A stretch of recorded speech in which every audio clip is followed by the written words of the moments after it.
দেশ জুড়ে টানা ভারী বর্ষণ ও পাহাড়ি ঢলের কারণে সৃষ্ট বন্যা পরিস্থিতি এখনও উদ্বেগজনক। বিশেষ করে চট্টগ্রাম, কক্সবাজার, রাঙ্গামাটি, খাগড়াছড়ি ও বান্দরবান সহ বৃহত্তর চট্টগ্রাম অঞ্চলে উদ্ধার, ত্রাণ ও পুনর্বাসন কার্যক্রম অব্যাহত রয়েছে। এরই মধ্যে সার্বিক পরিস্থিতি পর্যালোচনা করে প্রশাসন ও সংশ্লিষ্টদের একাধিক জরুরি নির্দেশনা দিয়েছেন প্রধানমন্ত্রী তারেক রহমান।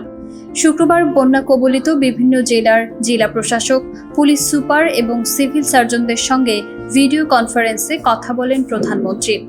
একই সঙ্গে দুর্যোগ ব্যবস্থাপনা ও ত্রাণ মন্ত্রণালয় সহ সংশ্লিষ্ট মন্ত্রণালয়ের মন্ত্রী, সচিব এবং কর্মকর্তাদের কাছ থেকে সর্বশেষ পরিস্থিতির বিস্তারিত তথ্য দেন। তিনি উদ্ধার, ত্রাণ, চিকিৎসা এবং পুনর্বাসন কার্যক্রম আরও সমন্বিত ও কার্যকরভাবে পরিচালনার নির্দেশ দেন। প্রধানমন্ত্রীর অতিরিক্ত প্রেস সচিব আতিকুর রহমান রুমন জানিয়েছেন, বন্যা পরিস্থিতি মোকাবেলায় সমন্বয়ের দায়িত্ব দেয়া হয়েছে বিদ্যুৎ ও জ্বালানি প্রতিমন্ত্রী অনিন্দ্য ইসলাম অমিতকে। শনিবার তিনি ত্রাণ প্রতিমন্ত্রী এম ইকবাল হোসাইন এবং সংশ্লিষ্ট কর্মকর্তাদের সঙ্গে চট্টগ্রাম সফরে গিয়ে মাঠ পর্যায়ের কার্যক্রম তদারকি করবেন। সরকারি কর্মকর্তাদের তথ্য অনুযায়ী কয়েকটি এলাকায় বন্যার পানি কমতে শুরু করলেও সামগ্রিক পরিস্থিতি এখনও নিবিড়ভাবে পর্যবেক্ষণ করা হচ্ছে। ক্ষতিগ্রস্ত মানুষের জন্য পর্যাপ্ত খাদ্য, বিশুদ্ধ পানি, চিকিৎসা সেবা এবং অন্যান্য জরুরি সহায়তা নিশ্চিত করতে সংশ্লিষ্টদের নির্দেশ দেওয়া হয়েছে। একই সঙ্গে নারী, শিশু এবং বিশেষ করে গর্ভবতী নারীদের নিরাপত্তা ও চিকিৎসা সেবায় সর্বোচ্চ গুরুত্ব দিতে বলা হয়েছে। এদিকে দুর্যোগের সুযোগে কোনো অসাধু চক্র যেন চুরি, ডাকাতি বা অন্য কোনো অপরাধমূলক কর্মকাণ্ডে জড়াতে না পারে সেজন্য আইনশৃঙ্খলা বাহিনীকে সর্বোচ্চ সতর্ক থাকার নির্দেশ দিয়েছেন প্রধানমন্ত্রী।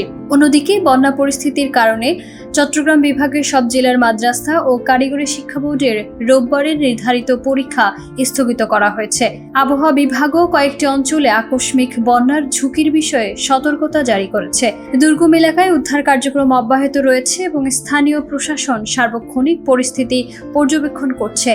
সব মিলিয়ে বন্যা পরিস্থিতি মোকাবেলায় সরকারি সংস্থা, প্রশাসন, আইনশৃঙ্খলা বাহিনী এবং উদ্ধারকারী দলগুলো মাঠ পর্যায়ে কাজ চালিয়ে যাচ্ছে। তবে পরিস্থিতি এখনও পুরোপুরি স্বাভাবিক হয়নি। তাই দুর্গত এলাকার মানুষকে স্থানীয় প্রশাসনের নির্দেশনা মেনে নিরাপদ স্থানে থাকার আহ্বান জানানো হয়েছে। পরিস্থিতির সর্বশেষ তথ্য জানতে নির্ভরযোগ্য সরকারি ও সংবাদ মাধ্যমের আপডেট অনুসরণ করার পরামর্শ দেওয়া হচ্ছে।